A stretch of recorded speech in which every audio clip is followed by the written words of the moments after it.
tratamiento cognitivo-conductual del trastorno por estrés postraumático. ¿Qué es el trastorno por estrés postraumático? Abreviado en sus siglas TEP o TEP. Describe un patrón de síntomas que pueden desarrollarse en individuos que han sufrido estímulos estresantes traumáticos. En su principio, los criterios precedían en gran medida del estudio de excombatientes de guerra. Sin embargo, se ha aplicado a un amplio rango de grupos con traumas, incluyendo esto víctimas de violaciones, abuso sexual infantil, abuso físico, víctimas de delitos y además personas que han sufrido desastres tanto naturales como provocados por el hombre. Para recibir un diagnóstico de TEP, según el DSM-4, primero tuvo que haber experimentado, haber sido testigo o haberse enfrentado a un acontecimiento que entrañase una amenaza de muerte, una muerte real, una lesión grave o una amenaza a la integridad física.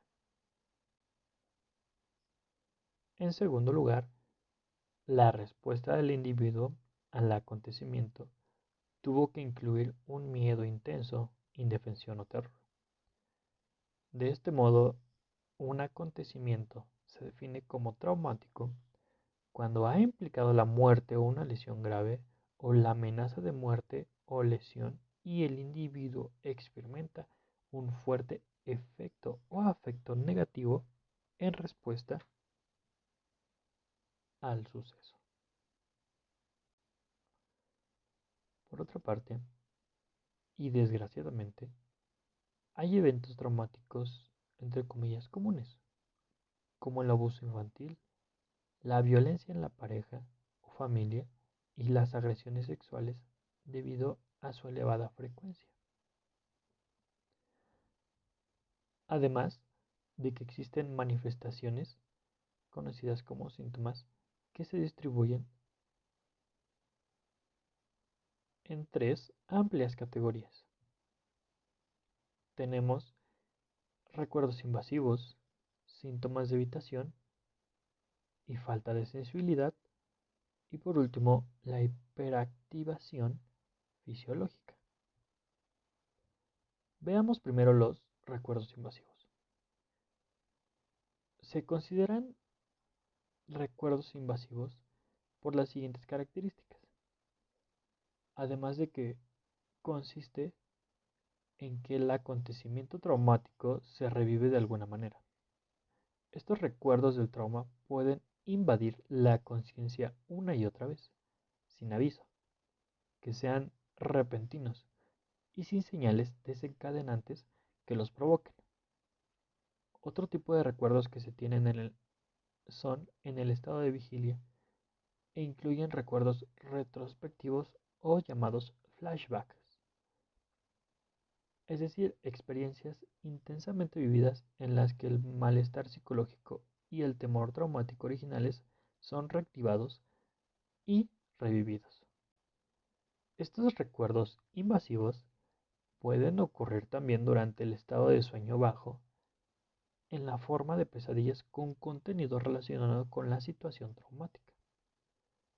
Además, cuando se enfrentan a señales asociadas con el suceso traumático, sean reales o simbólicas, el individuo puede mostrar intensas reacciones psicológicas como temor, terror, depresión o repugnancia. Y además, respuestas fisiológicas como es el aumento de la tasa cardíaca, respiración rápida, sudor, etc. Por otra parte, la víctima del trauma puede experimentar también un aumento de la activación física.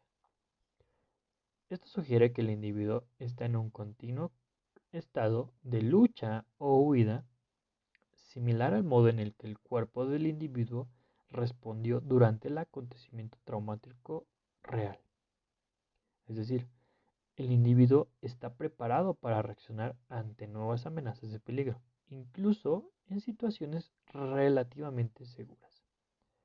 Se presenta en forma de crisis. En ocasiones, esto puede favorecer a la supervivencia del mismo.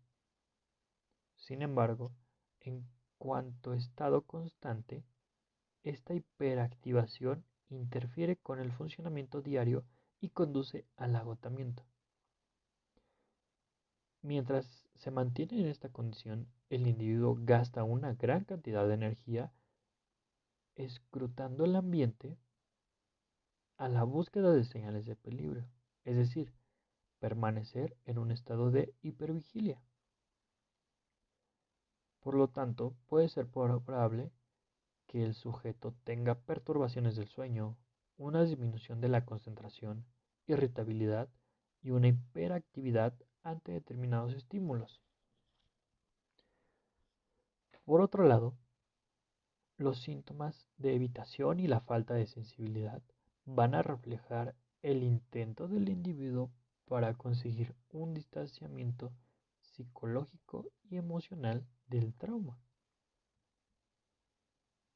Al igual que los recuerdos traumáticos invaden la conciencia, también lo hacen las emociones negativas asociadas al trauma original. Estos síntomas de apego o falta de sensibilidad constituyen un intento de cortar con los sentimientos aversivos asociados a los recuerdos invasivos. Estos síntomas tienen que experimentarse durante un mes al menos, con el fin de recibir un diagnóstico de trauma por estrés postraumático. Ahora bien, veamos lo que son las teorías y tratamientos para este tipo de trastorno de estrés postraumático. En primer lugar tendremos la teoría del aprendizaje. Esta teoría del aprendizaje se ha ampliado o tiene bases en el condicionamiento clásico y en el condicionamiento operante. En el primero de estos se utiliza para explicar el desarrollo de los síntomas, especialmente los elevados niveles de síntomas de activación y malestar. Con este condicionamiento clásico se va a ver el trauma como el estímulo incondicionado que provoca un temor extremo. La respuesta incondicionada y el trauma se asocia con el recuerdo del trauma, que se convierte entonces con el estímulo condicionado.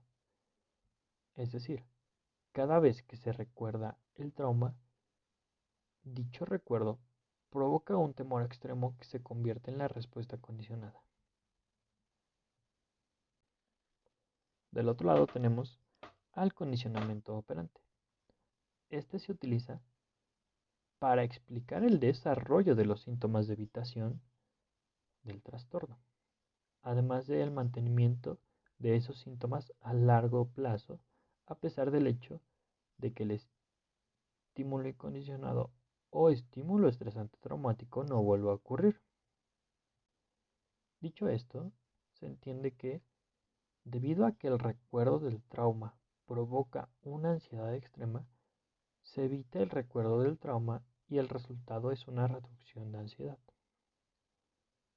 Vamos pues, la evitación del recuerdo del trauma se refuerza negativamente, lo que impide la extinción de la asociación entre el recuerdo del trauma y la ansiedad, algo que sería de esperar normalmente sin la repetición del mismo trauma. Con esta teoría tenemos técnicas para el control de ansiedad. Este entrenamiento en inoculación de estrés, en su abreviatura EIE, es una técnica cognitivo-conductual que se basa en la teoría del aprendizaje y está desarrollada originalmente por Meichbaum en el 74 para el control de ansiedad. El objetivo principal del EIE es ayudar a los pacientes a que comprendan y controlen sus reacciones de temor asociadas al trauma. Esta técnica sigue un protocolo que se conforma de tres fases: la fase educativa, educación y adquisición de habilidades, y su aplicación. Este protocolo dura de 8 a 20 sesiones.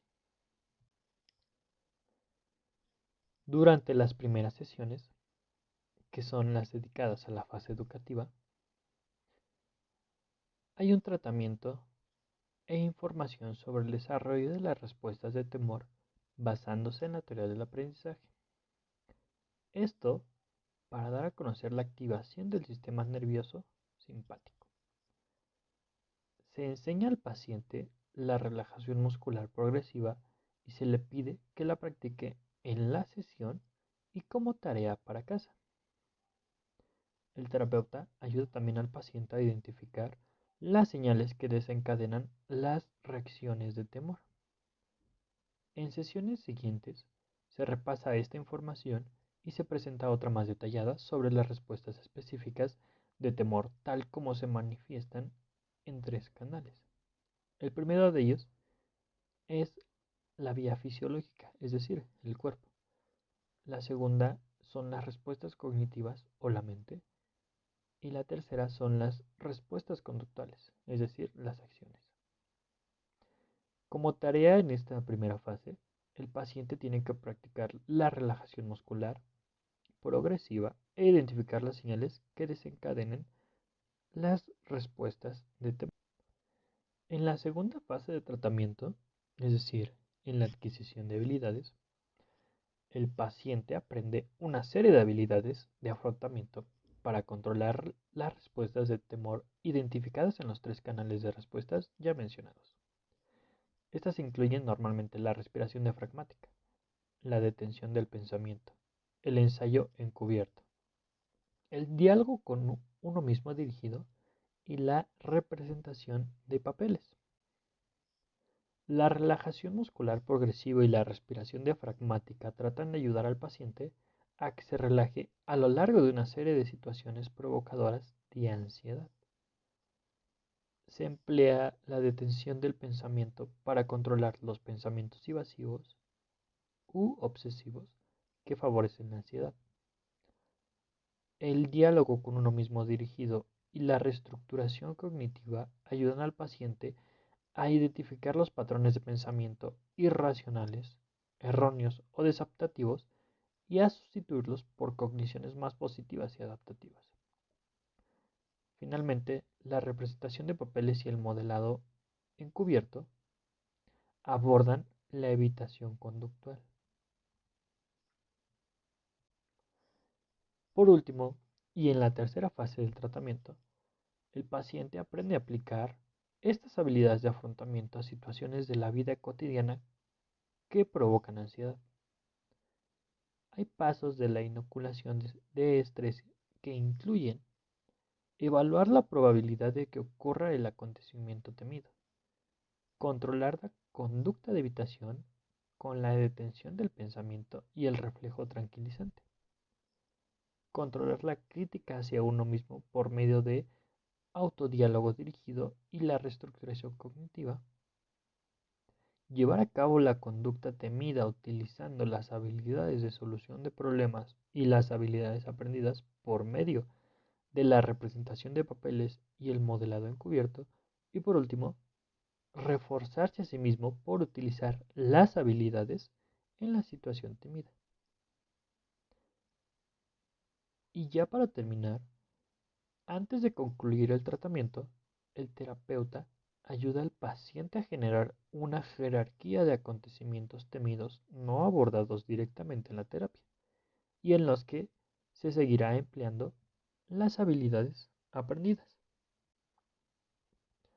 Como segunda teoría, tenemos a la teoría del procesamiento emocional.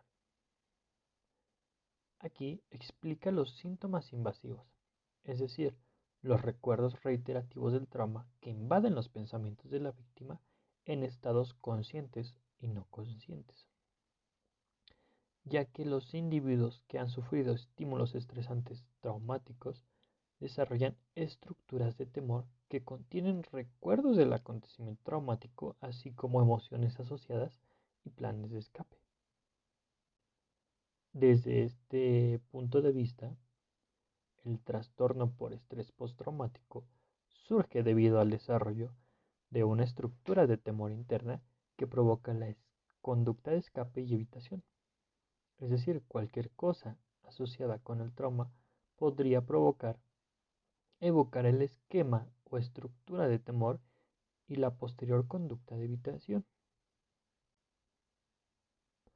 Dentro de esta postura, estas estructuras son activadas constantemente en individuos con TEP y que guían su interpretación de los acontecimientos como potencialmente peligrosos.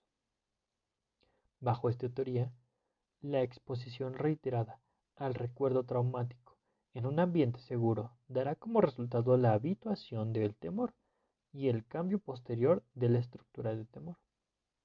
Conforme se disminuye la emoción, los pacientes con un TEP empezarán a modificar los elementos que tienen una significación para ellos y cambiarán sus autoverbalizaciones y reducirán sus generalizaciones.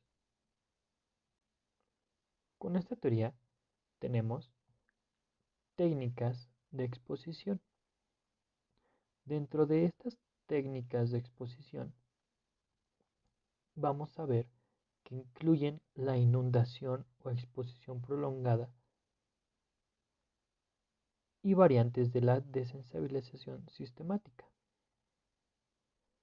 Esta inundación o exposición prolongada implica exposiciones reiteradas prolongadas al recuerdo del trauma, bien directamente o indirectamente por medio de la imaginación.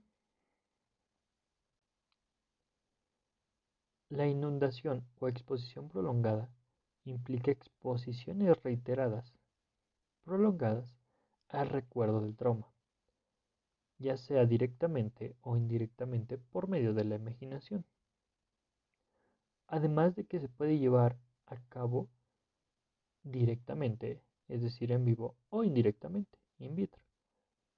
Pero es una técnica de exposición más gradual en la que se presentan al paciente una serie de estímulos provocadores de ansiedad hasta que éste se ha extinguido.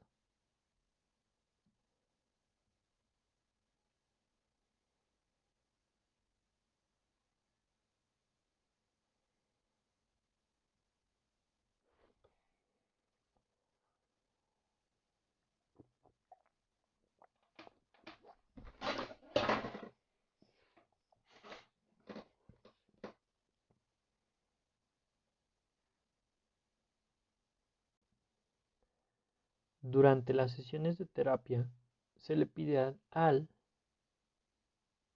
o la paciente que cierre los ojos y que reviva lo que sucedió utilizando el presente para relatar los detalles de la violación, como por ejemplo, como si estuviera sucediendo actualmente.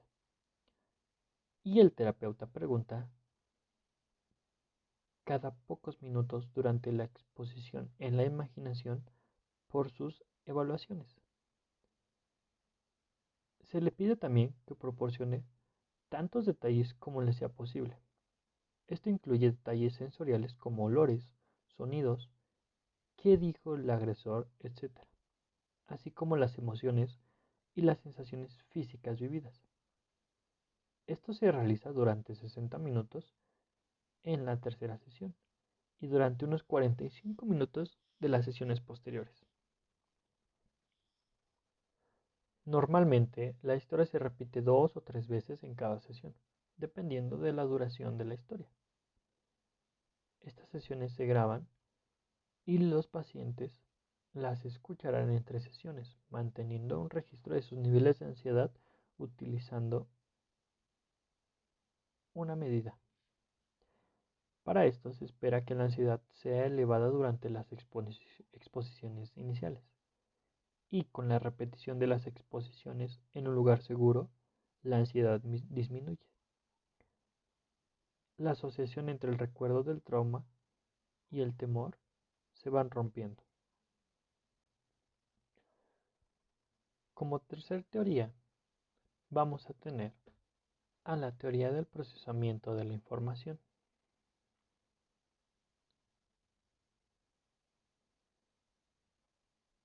Esta teoría tiene que ver con cómo se codifica, se organiza, se almacena y se recupera la información en la memoria, ya que la gente desarrolla esquemas cognitivos o mapas genéricos para ayudarse en este proceso. Por consiguiente, la información se interpreta normalmente en términos de esquemas cognitivos, es decir, la nueva información que es congruente con las creencias previas sobre sí mismo o el mundo se asimila rápidamente y sin esfuerzo, ya que la información encaja con los esquemas y se necesita poca atención para incorporarlos. Por otro lado, cuando sucede algo que discrepa con el esquema, los individuos tienen que reconciliar este acontecimiento con sus creencias sobre sí mismos y sobre el mundo. Sus sistemas de creencias o esquemas deben modificarse o adaptarse para incorporar esta nueva información. Sin embargo, se evita a menudo este proceso debido al potente efecto asociado con el trauma y porque la modificación de las creencias puede hacer que las personas se sientan más vulnerables ante acontecimientos traumáticos futuros. Y dentro de esta teoría tenemos un tipo de terapia, que es la terapia del procesamiento cognitivo. Esta terapia se desarrolla con el fin de facilitar la expresión del afecto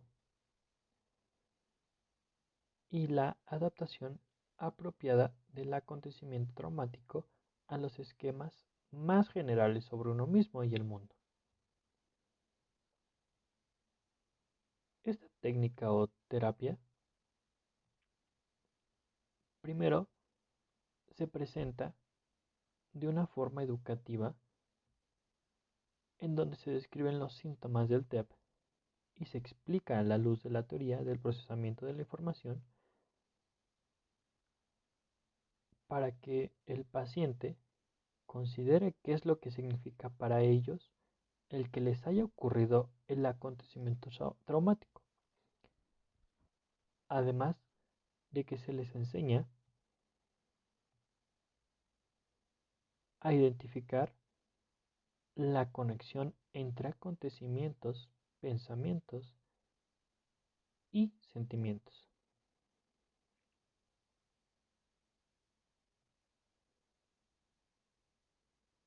Posteriormente, el paciente recuerda el trauma detalladamente y se le pide que escriba una descripción del acontecimiento, incluyendo detalles de los pensamientos, de los sentimientos y de las sensaciones.